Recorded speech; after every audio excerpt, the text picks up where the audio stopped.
এখন যে কাজটা করতে হবে, এই জায়গাটায় এসে এই কাজটা করার জন্য আসলে একটা এক্সপার্টিস প্রয়োজন সত্যি। এইখানে এখন যে কাজটা করতে হবে সেটার জন্য আসলে একটা এক্সপিরিয়েন্সের দরকার আছে। আপনাকে এখন চিনতে হবে আপনার স্টিচ।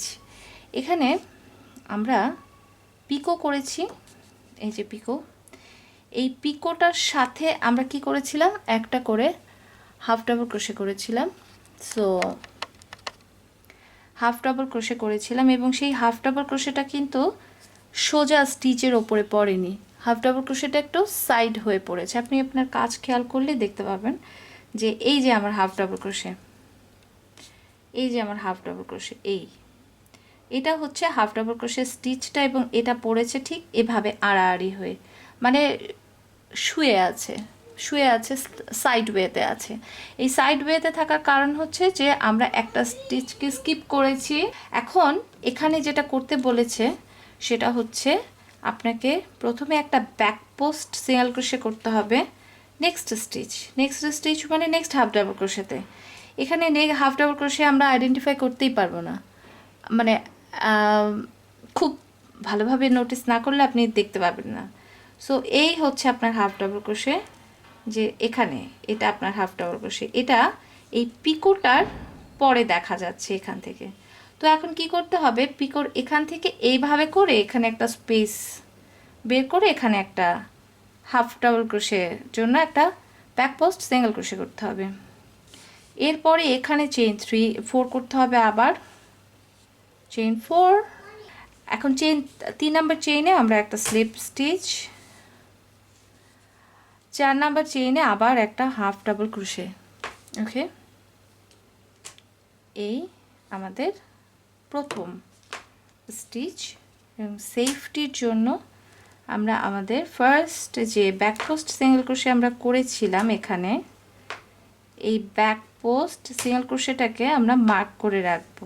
এখন আবার নেক্সট যে ফ্রন্ট পোস্ট, নেক্সট যে হাফ ডাবল ক্রোশেটা আছে এটা, সেই হাফ ডাবল ক্রোশেতে আবার একটা ব্যাক পোস্ট সিঙ্গেল ক্রোশে। খুবই দুঃসাধ্য একটা ব্যাপার, আপনাকে আইডেন্টিফাই করতে হবে যে কোথায় আপনার হাফ ডাবল ক্রোশেটা আছে। এই যে এখানে আমি করলাম একটা সিঙ্গেল ক্রোশে, চেইন 4, 1 2 3 4, চেইন 3তে একটা স্লিপ স্টিচ, আর চেইন নাম্বার 4-এ একটা হাফ ডাবল ক্রোশে। একটু নোটিস করলে দেখবেন আপনার পিকোটার নিচে একটা ছোট্ট একটা গ্যাপ দেখা যায়, ছোট্ট একটা গ্যাপ। খুব মনোযোগ দিয়ে না দেখলে এবং স্টিচটাকে অ্যাকচুয়ালি চিনতে না পারলে আপনার জন্য খুবই ডিফিকাল্ট। এই জায়গাটাতে যে ছোট্ট একটা স্পেস দেখা যাচ্ছে, এই স্পেসের এই জায়গা থেকে নিচে যে গ্যাপটা দেখা যাচ্ছে, এই যে গ্যাপটা, এই গ্যাপে দিয়ে আমরা একটা ব্যাক পোস্ট সিঙ্গেল ক্রোশে করব, ব্যাক পোস্ট সিঙ্গেল ক্রোশে। তারপরে এখানে চেইন 4, চেইন 3তে একটা পিকো, তারপরে 4 নাম্বার স্টিচে আমরা করব, 4 নাম্বার চেইনে করব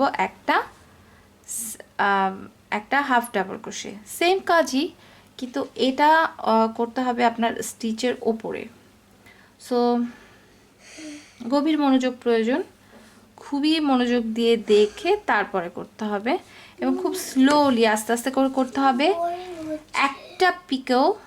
একটা পিকো এই দুটো পিকোর মাঝখানে এই পিকোটা পড়বে, দেখতে এমন দেখা যাচ্ছে। দুটো পিকোর মাঝখানে এখানে নতুন আর একটা পিকো হয়েছে, কিন্তু স্টিচের সংখ্যা সমান থাকবে, 32 পিকো হবে। আমি এটা শেষ করছি, শেষ করে ফিরে এরপরে আমি আপনাদেরকে দেখাচ্ছি কেমন করে করতে হবে 10 নাম্বার রাউন্ড। এখন আমাদের এখানে 32টা পিকো হয়ে গেছে এবং 32টা হাফ ডাবল ক্রোশে আমরা করেছি, এটা লাস্ট ওয়ান।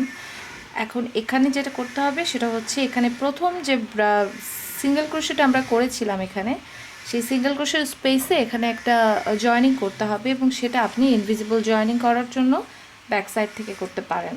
তাহলে সামনে থেকে পিকোর যেই মানে এখানে যে নিট একটা লাইন দেখা যাচ্ছে সেটা থাকবে, বাম্পি যেটা হবে আর কি সেটা আর দেখা যাবে না। এটাকে টেনে আমরা পিছনে নিয়ে যাব। আমরা শুরু করতে যাচ্ছি 10 নাম্বার রাউন্ড। আর বাসার পাশে কনস্ট্রাকশনে কাজ হচ্ছে, সেজন্য একটু সাউন্ড আসছে হয়তো।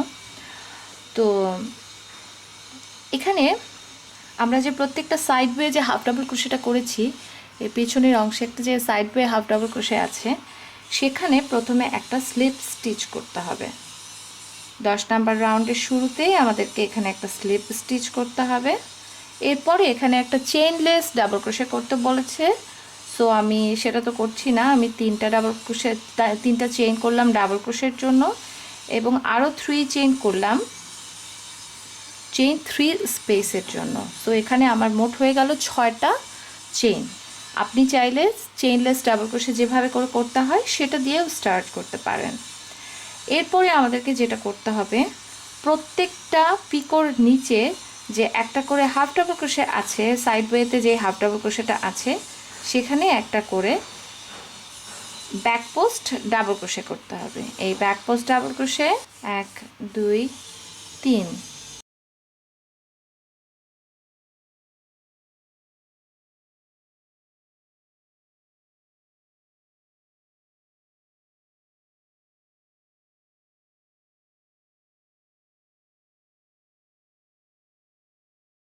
10 নাম্বার রাউন্ডটা এভাবে করে শেষ করব। শেষ করে ফিরে আমি আপনাদেরকে দেখাচ্ছি যে আমরা 11 নাম্বার রাউন্ডটা কেমন করে করছি।